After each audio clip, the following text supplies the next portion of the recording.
I need a mother for my girls, and you need shelter, the widower cowboy proposed to the outcast bride. Chapter 1, The Outcast Bride. Hannah Cole pressed her shawl tighter around her shoulders as the Wyoming wind howled through the narrow street. Dust rose from wagon wheels and boots, curling in the air before disappearing into the gray clouds overhead. She kept her eyes low, not daring to meet the stares she knew were following her. It had been 3 months since the townsfolk had turned against her. 3 months since she had been branded a woman of shame.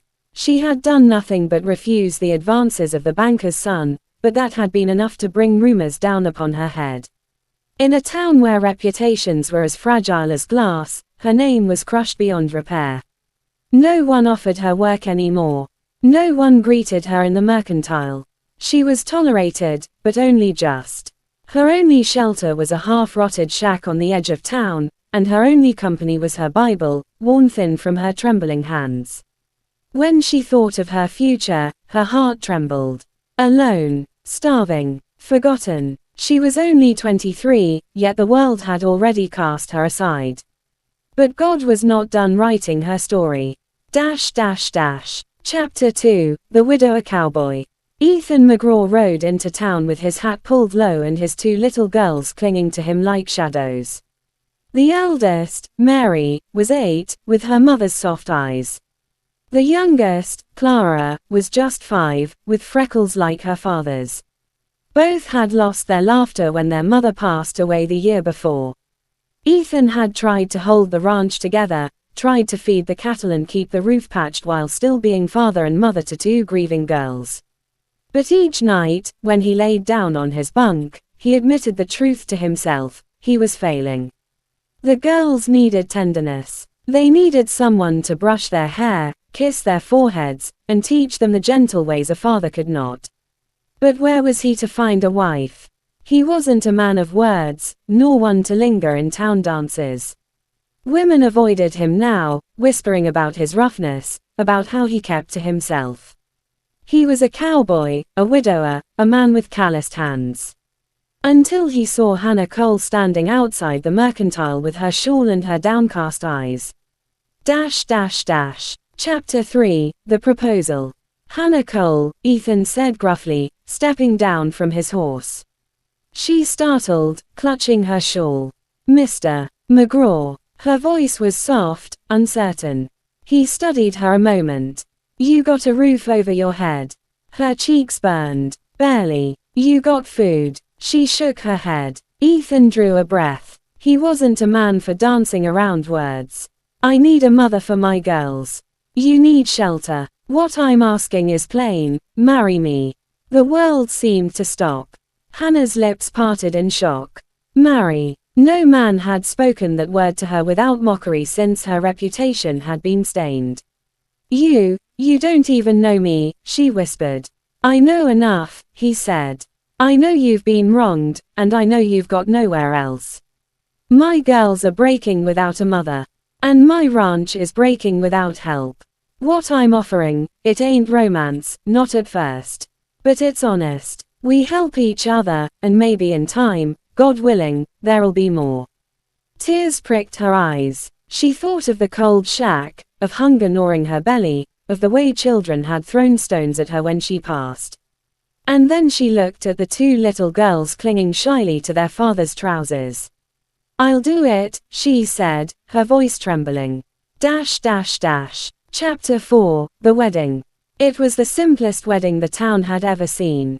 A preacher, 2 witnesses, and a handful of wildflowers Mary and Clara had picked along the creek. Some townsfolk shook their heads, whispering that Ethan McGraw had taken in a woman of ill repute. But Ethan paid them no mind. He kept his gaze on Hannah as she repeated the vows, her voice quivering yet steady with determination. When the words were spoken, Ethan tipped his hat and gave her the faintest nod. Not a kiss, not yet. Respect first. Trust first. Love would come in its season. Chapter 5, A Home of Strangers. The ranch house was sturdy but lonely, with bare walls and silence hanging heavy in every room. Hannah carried her small satchel inside, her heart thudding. Mary and Clara peeked at her from behind a doorway. Hannah crouched low and smiled, though her own heart quaked. "Hello, sweet girls," she said. "Your father says you like stories. I know a few, if you'd care to hear them." Mary's eyes softened. Clara crept closer, clutching a rag doll. That night, for the first time in months, Ethan heard his daughters giggle. Chapter 6, Learning the Ranch. Life on a ranch was no small task. Hannah rose before dawn, helping with the milking, baking bread, and scrubbing floors. Her hands blistered, her back ached, but with each day she grew stronger. Ethan noticed. He watched her brush the girls' hair, guide their little hands in sewing, and bow their heads in prayer at the table. "You work harder than anyone I've known," he said one evening. She blushed, unused to praise. "I'm only trying to do right." "You are," he said simply. And though his face was weathered and stern, his eyes held a warmth she had not seen before. Chapter 7, The Storm. One night, a storm broke over the plains. The wind tore shingles from the roof, and the barn door banged loose. Ethan ran into the rain, shouting for Hannah to keep the girls safe. But when he returned, drenched and battered, he found Hannah on her knees by the fire, her arms wrapped around the girls, singing a hymn to keep them calm. Something cracked inside Ethan's chest. He had thought this marriage was a bargain, nothing more. But as he watched Hannah's face glow in the firelight, he realized the truth: she was already the heart of his home.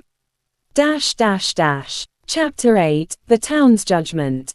Not everyone welcomed Hannah's new place. At church, whispers followed her. Some women refused to shake her hand.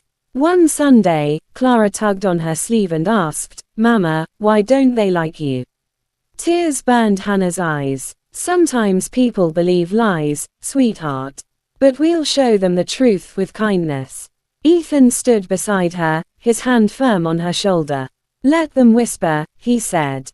"They'll see what I see soon enough." And slowly, they did. When Mary fell ill with fever, Hannah tended her night and day, never leaving her side. When the neighbor's wife gave birth early, Hannah rode through the night to fetch the doctor. Piece by piece, her quiet strength rebuilt her reputation.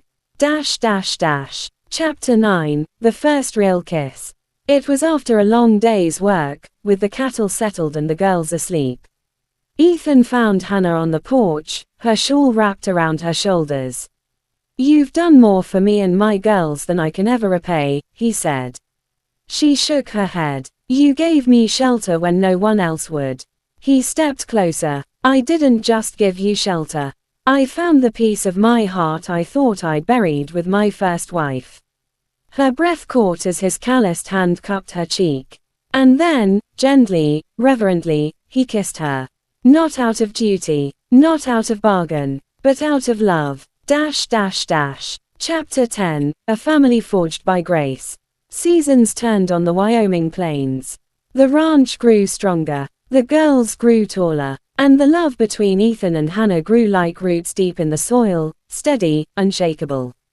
The town that once scorned her came to respect her, not by her defense but by her actions. She was no longer Hannah the outcast.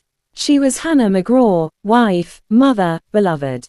One evening, as the family gathered on the porch to watch the sunset, Clara climbed into Hannah's lap and whispered, "Mama, I prayed for you. I asked God to send us someone who would love us. And he sent you." Hannah's tears spilled as she held the child close. For the first time in years, her heart was full, not with shame, but with belonging. And Ethan, with his arm around her shoulders, whispered the words that had started it all. "I needed a mother for my girls. You needed shelter. But what God gave us was far more.